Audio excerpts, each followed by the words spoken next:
Sempre Saúde. Apoio Exame Brasil, Bioclin e Unisanta. Olá, boa noite. Começando mais um Sempre Saúde aqui pela nossa Santa Cecília TV.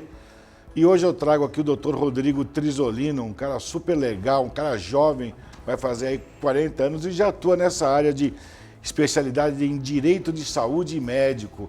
É um assunto que a gente viu crescer nos últimos anos, né? A pandemia nos ensinou muito e a gente tem que saber como regulamentar e como regularizar esse assunto a nível de direito também.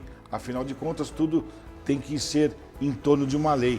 E tem também a lei da nossa saúde, como é que a gente vai fazer isso, como é que vai ser esse atendimento. Eu estava aqui batendo um papo com o Rodrigo, muito obrigado, meu velho. Você já virou amigo, um cara novo. Me fala uma coisa, como é que você escolheu atuar nessa área de direito na saúde e quem você atende? Me explica isso.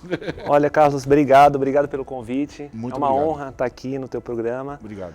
Eu sou formado aqui em Santos, né? Me formei, fiz pós-graduação em São Paulo e voltei para fazer o mestrado aqui na Santa Cecília. Ex-aluno da casa. Eu sou ex-aluno da casa, fiz o mestrado aqui de Direito da Saúde com o professor Marcelo Lamy, que foi meu orientador. Sim, Marcelão, professor Fernando Acauí, professora Renata.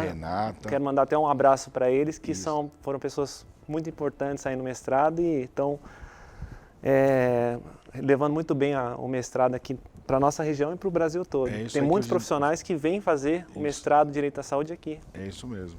E me fala uma coisa, hoje você atua atendendo quem? Profissional da saúde, paciente? Qual lado você está? Qual lado você está é bom, né? Eu tive uma experiência na Santa Casa. Eu era advogado da Santa Casa, defendi o hospital. Então, assim, por experiência, a gente tem muito contato com os médicos. Então, em regra, a gente procura, né, fazer a defesa dos profissionais, não só médicos, né? A gente está aqui para ver que o conceito até da telesaúde que a gente vai conversar bastante, não só dos médicos, como profissionais de saúde, psicólogos, fisioterapeutas, professores de educação física, enfim. E trabalhando nessa área lá na Santa Casa, e aí a gente veio desenvolver um mestrado e está com alguns projetos aí para poder realmente ajudar, e justamente nessa área que agora vem fomentando, que é a questão da comunicação do médico, dos profissionais, através das chamadas TICs, né, Tecnologias de Informação e Comunicação. Que esse é o momento agora, né? É exatamente isso. E a gente que presta um serviço, a gente sabe que a gente está suscetível a ter alguma falha, sim. Mas hoje, eu não sei se você já ouviu isso, logicamente que você já ouviu, que você atua na área, tudo acaba virando processo. Exatamente. E muitas vezes a conduta, a gente sabe que nem todo, eu estou sendo bem sincero, que nem todo paciente age de uma forma correta. Então, a gente tem que ter uma segurança jurídica. Exatamente. E isso a gente não tinha. Eu não tinha noção nenhuma. Me formei em 89, fiz biomedicina. E a gente tem que ter essa segurança jurídica daquilo que você faz e até onde você pode ir. Exatamente isso. E eu acho que você vem justamente para ajudar numa área que é carente mesmo. A gente sabe disso. E eu já vi muitas injustiças sendo cometidas com profissionais da saúde que não tinham culpa. Eu não estou aqui levantando bandeira de ninguém. Estou sendo só um profissional da área que atua no mercado há 33 anos. Então, a gente vê que a gente tendo alguém que nos ensine e que nos ajude a regulamentar algo, fica muito mais fácil. E a gente escuta falar as fake news aí. Eu quero que você nos ensine ou que você me fale como é que está a situação hoje da telemedicina, que acabou virando telesaúde. Então, que você me ensine aquilo que pode, que não pode, como pode, sinta-se à vontade. Vamos lá, Carlos. A telesaúde é um assunto assim que está vindo de acordo com o próprio avanço da tecnologia. E da necessidade. Da necessidade. Nós tivemos aí a pandemia, né, que fez abriu os olhos de uma necessidade. Né?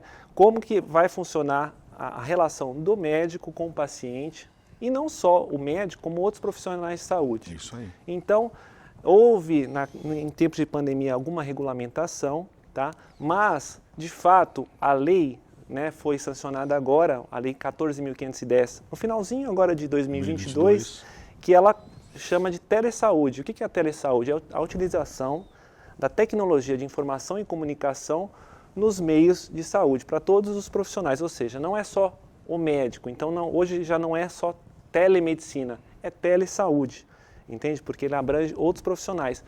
E a lei, ela coloca que ela pode ser aplicada desde já no sistema público, privado, né? Convênios também. Convênios já estão usando bastante, né? Que esse é o objetivo da legislação, regulamentar, como você bem falou, da segurança jurídica para que o paciente e o médico possam, eu estou dando o exemplo do médico e do paciente, claro, que é o mais comum, ter uma relação em que, tanto para o paciente, que é um ponto importante que a lei colocou, a telesaúde, né, o paciente tem que estar de acordo com aquele atendimento. Isso mesmo. Tá? Não presencial. Ou seja, o primeiro ponto é que a legislação garantiu que o paciente esteja de acordo. O segundo ponto, o médico também tem autonomia, ou seja, se o médico decidir que aquele atendimento que vem sendo feito de forma remota deve passar a ser presencial, o próprio médico também tem autonomia para modificar o sistema de atendimento. Exatamente. Né? Então, assim, é um sistema de atendimento que tem muitas vantagens. A gente tem, né, muitas pessoas têm uma preocupação com relação à telesaúde, da questão da humanização, né, o que seria a desumanização do atendimento. Mas eu acho que quem desumaniza é o próprio ser humano. E é isso mesmo. Entende a diferença? É isso aí. Não é a utilização da tecnologia. É isso aí. A tecnologia, ela está aí para vários, você vai na sua casa, pede para a Alexa, né, ligar a televisão e tal. Por que a Alexa não pode te lembrar quando você deve tomar um medicamento, por exemplo? Claro. Né, já ter marcado com você uma consulta com o seu médico, lembrar um paciente idoso que ele tem uma consulta naquele momento com o médico, sem precisar sair de casa. Isso aí. Então, assim, são pontos que realmente a gente hoje, a legislação, ela vem de encontro também com a legislação de prontuário eletrônico, né, que a gente já sabe que a lei já autoriza e já está sendo implantado no Sistema Único de Saúde, o prontuário eletrônico, quer dizer, as informações cruzadas para que você possa ter o atendimento desde a rede. O ideal é que a gente ainda tenha a questão de uma necessidade de padronização desse atendimento, né? Quando a gente fala de saúde, né? Saúde municipal, estadual, claro. Né? Então, assim, a gente tem que ter uma padronização ainda desse atendimento, né? Para que o quê? Que as pessoas possam, que o médico possa ter acesso à sua situação de outras consultas anteriores com outros profissionais. Isso aí. Né? Onde você faz a saúde, desculpa, viu, Rodrigo, mas você faz a saúde multidisciplinar. Exatamente. A gente sabe que não se faz saúde só com o médico. Me desculpe os meus amigos aí, mas a gente tem que ter vários profissionais que atuam na área da saúde. E a gente está falando aqui da telemedicina, que eu enfatizo que salvou vidas em regiões remotas. A gente está no estado de São Paulo, graças a Deus, estamos em Santos, graças a Deus, mas aí você vê Tocantins, Piauí, onde não tem acesso médico. Exatamente. E quem salvou, Rodrigo, quem salvou foi a telemedicina. Te juro, eu vi isso na prática. Então, quer dizer, nada mais confortável do que a gente regulamentar uma coisa que funciona bem. Exatamente. E você se sentir, você da área da saúde, você se sente confortável até onde vai. Logicamente, aquilo que são direitos e são deveres, e o paciente também sabe até aonde vai. Eu acho uma prática que funciona muito bem. A gente está falando aqui, esqueçam bandeiras políticas. Estou falando aqui num país que faltou oxigênio durante o Covid. Então, todo assunto saúde é muito bem visto.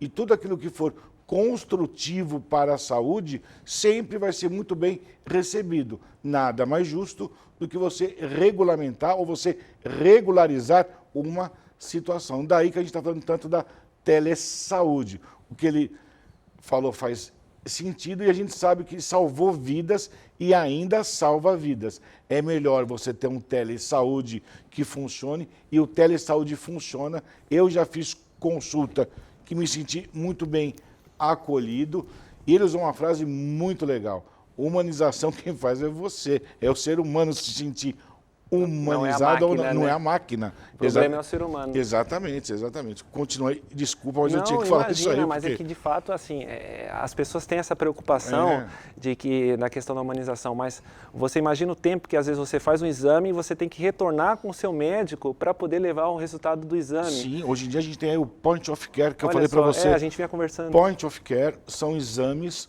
Eu fiz um estágio num hospital em Salt Lake, no Canadá. Aqui, quando você chega numa unidade de saúde, você recebe uma classificação verde, amarelo, vermelho lá.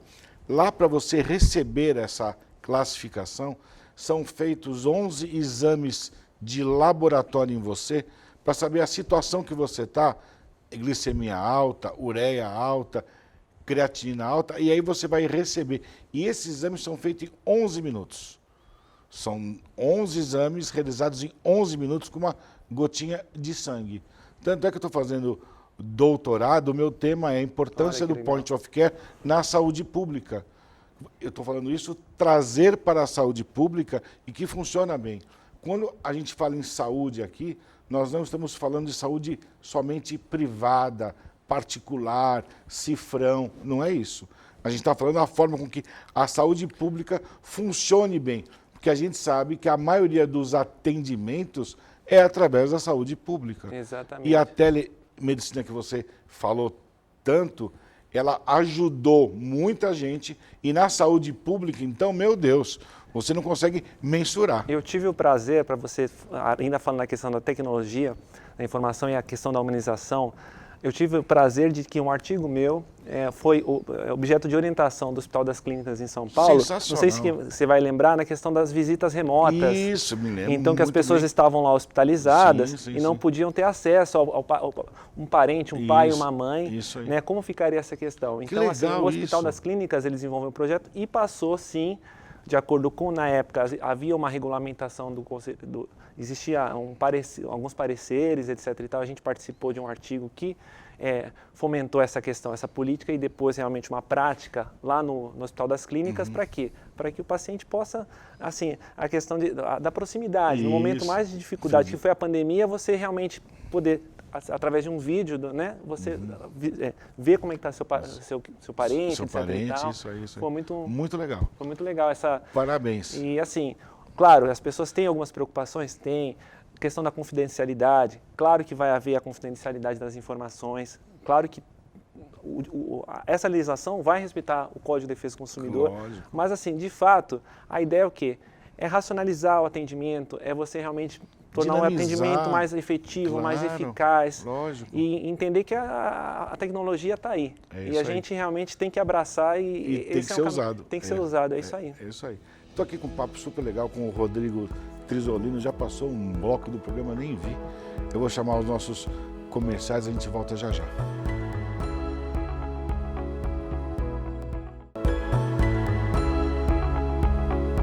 Olá, estamos de volta aqui com Sempre Saúde pela nossa Santa Cecília TV. Eu estou num papo super legal, super dinâmico aqui com o Dr. Rodrigo Trizolino. O assunto falar sobre direito na saúde, direito daquilo que a gente pode receber, aquilo que a gente pode fazer, direito do médico, enfim. Está um papo super legal, mas antes eu vou chamar o nosso quadro, Que Exame é Esse?, que é um oferecimento do laboratório mais simpático da cidade, do Laboratório Célula Mater.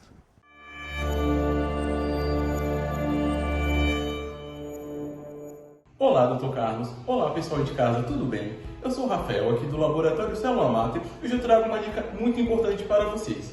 Vou falar sobre o teste de Cummins. O que seria o teste de Cummins?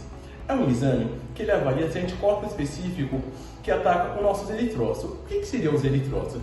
É mais conhecido como as células vermelhas ou os glóbulos vermelhos do nosso sangue, provocando a destruição e surgindo diversas patologias. O exame ele pode ser realizado de duas formas, de forma direta e de forma indireta. Quando a gente avalia o exame de forma direta, a gente vai procurar se há anticorpos ligados à hemácia do paciente. E de forma indireta, a gente vai avaliar se há anticorpos específicos no soro do paciente. O exame ele é muito simples de ser feito. Basta apenas uma coleta de sangue e ele não precisa do jejum. Ele é muito importante. Através do exame, a gente consegue avaliar diversas patologias, como eritroblastose fetal, anemia hemolítica, mononucleose, lúpus, leucemia e entre outras. Para a realização do exame, basta procurar uma unidade de célula máter mais próxima de você ou procurar o seu médico para obter mais informações.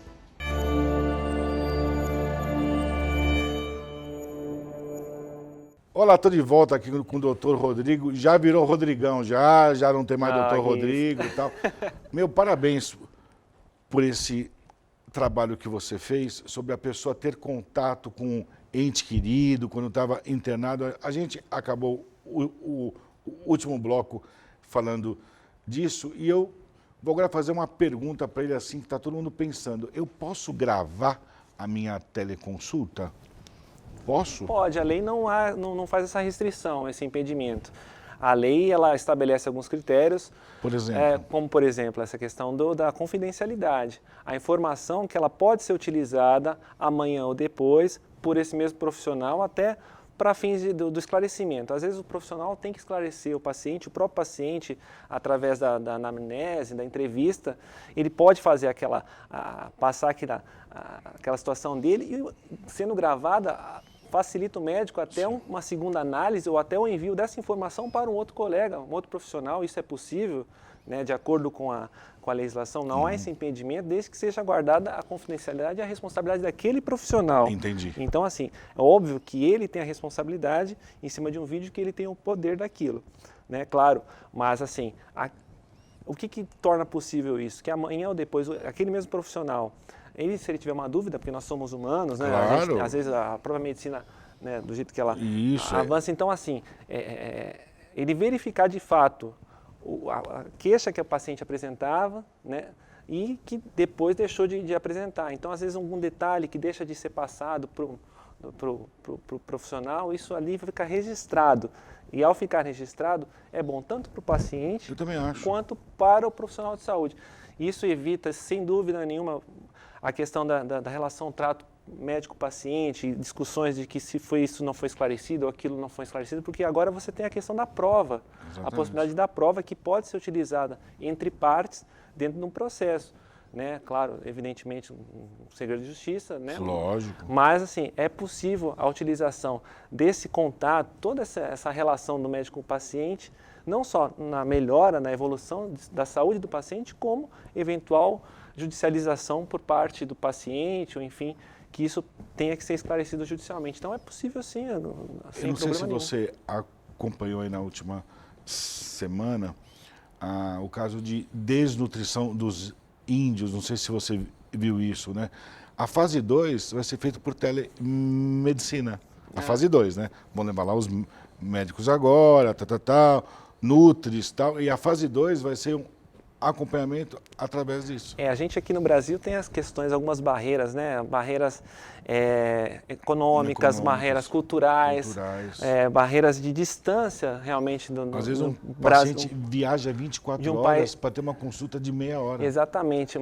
Dificuldades que a internet nem sempre é gratuita, né? Isso. Mas aí vem a 5G agora, que está vindo aí, que vai facilitar um pouco isso. E você pensar o seguinte, aquele médico que em uma área remota do país só poderia estar indo visitar em determinada situação, ele vai realmente poder atender com muito mais facilidade um aparelho que seja, né, que você possa fazer a comunicação da internet. Qual o custo disso, né? Qual o custo disso? Hoje em dia um celular, enfim, conectado à internet, um tablet, que você possa servir esse aparelho mesmo para uma comunidade de indígenas, uma comunidade isolada, e ter um contato não só com o médico, como a gente falou, com qualquer profissional de saúde, que esse é o objetivo da lei, regulamentar isso, autorizar, já está autorizado, e agora o SUS ele está fazendo as políticas de testagem disso. Sim. Né? Que a gente entra hoje numa fase de testagem. A lei, ela antecipa uma situação que aos poucos já na rede privada vem sendo praticada, mas no SUS ainda está um pouco mais vagarosa. Mas,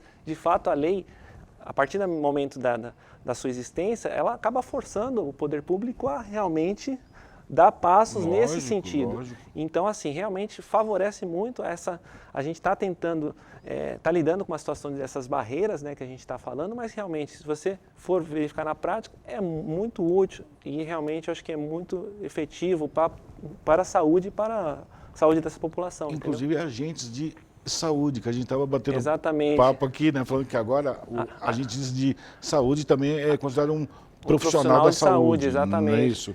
Nutricionistas, fonoaudiólogos, fisioterapeutas, eu acho que pode ajudar, não só da área médica, não é isso? A gente lá no escritório atende muito profissionais da saúde, não só médicos, os médicos já vêm atenderam durante um tempo na questão porque o Conselho Federal de Medicina regulamentou, né, a telemedicina e depois houve uma revogação dessa regulamentação.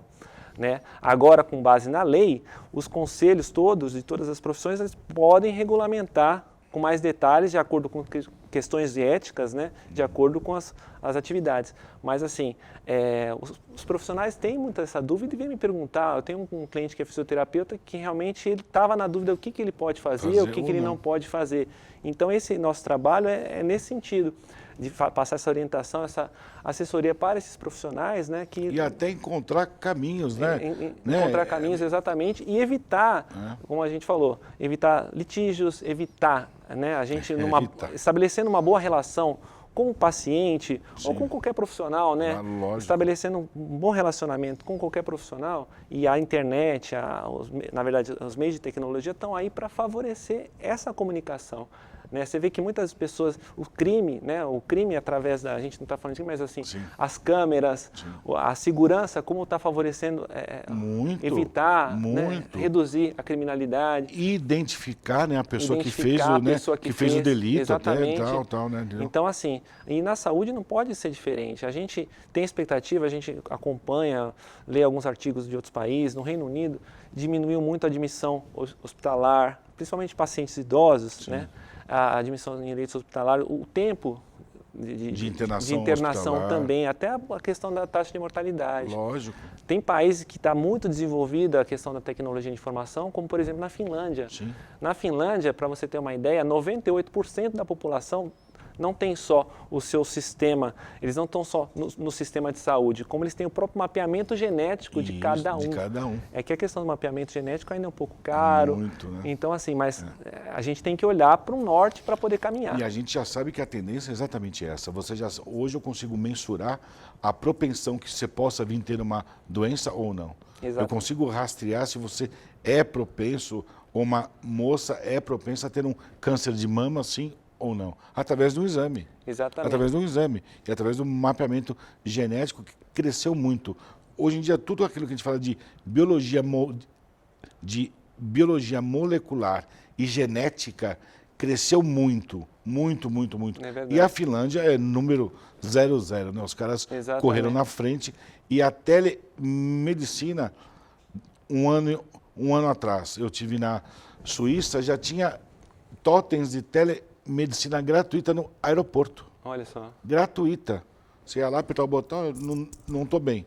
Estou sentindo isso gratuitamente. Falando em gratuita ou não, e que você, logicamente, é um profissional da área de direito específico da saúde, a gente pode precificar isso? Até quando pode ser cobrado ou não? Isso aí já foi falado? Quanto custa uma consulta, assim? Então, a questão é a seguinte, o objetivo não é só você fazer o atendimento, é você realmente poder realizar um telediagnóstico de fato. Isso. Alguns exames, já tem alguns. Eu tenho alguns exames assim, na própria, por exemplo, em Minas Gerais, no Hospital das Clínicas lá da UFMG, eles fazem através realizam aquele exame de espirometria, que é o teste pulmonar.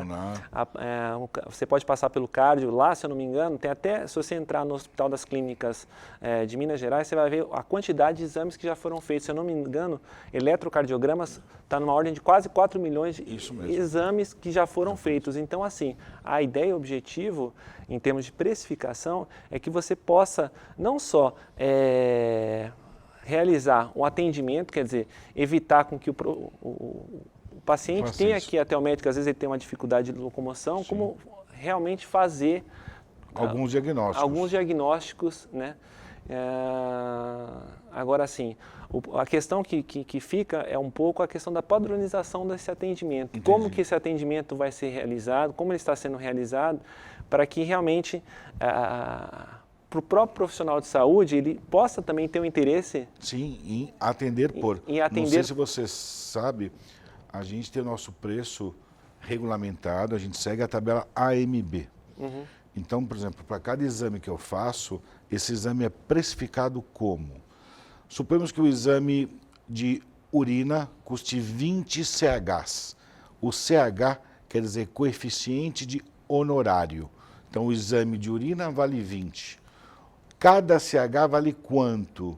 Hoje, em torno de 0,27 centavos.